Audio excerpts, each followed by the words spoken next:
कि वो दिल लागल बतोरे से आई तो ऐठा तरी बुझाता एकदम ऐठ दिया ना।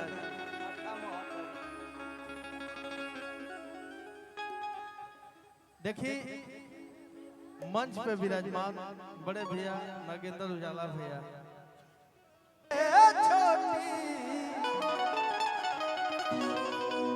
देखो गुदिरावा मत गुदराइबू तो दूसर बात हो जाए। कहे के बा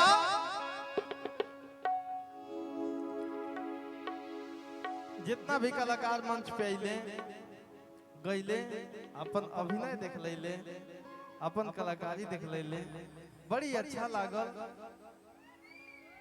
हमरा साथ में भैया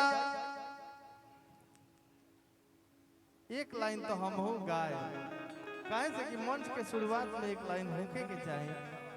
बड़ी भाग से दुआ लोग के आशीर्वाद से हमनी के मंच मिलेला और मंच पे आगे एक बार राम जी के याद ना कइल जाए तो मंच सार्थक ना होइए भैया। वाह बहुत सुंदर।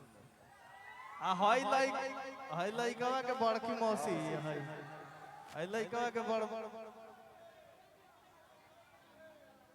कहे के बा कि जब वो देगा तो सिक्का उछाल कर देगा, देने वाला देगा तो कुछ कमाल कर देगा।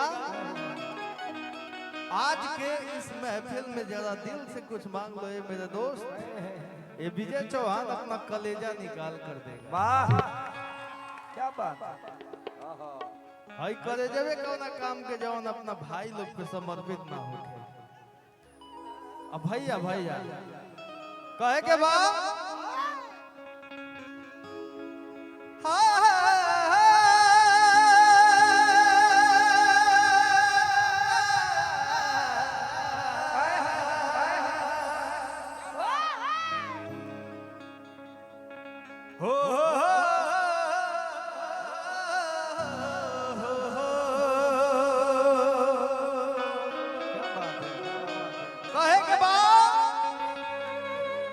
कि भक्ति में भाव चाहिए, दिल से लगाव चाहिए।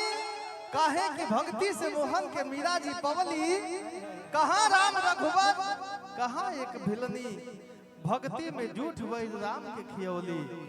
एगो छोटा सा मुखड़ा रहिए भैया, छोटा सा खाली मुखड़े रही। कहे के बा विशाल भैया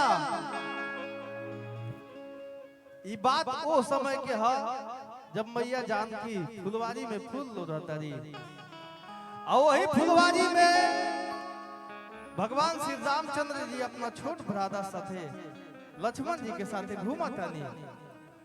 भा लागल कि गिरिजा पूजा चलली है।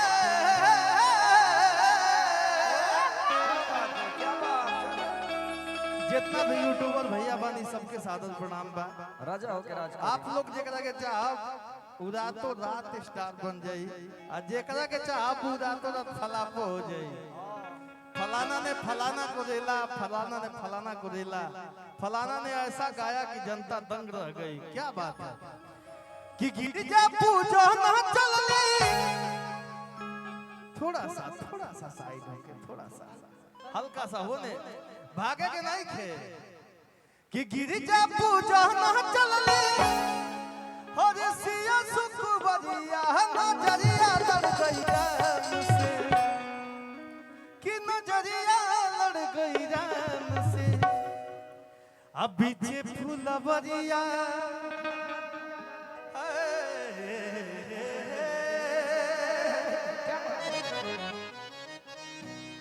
कि पीछे फुलवरिया नजरिया लड़ गई राम से।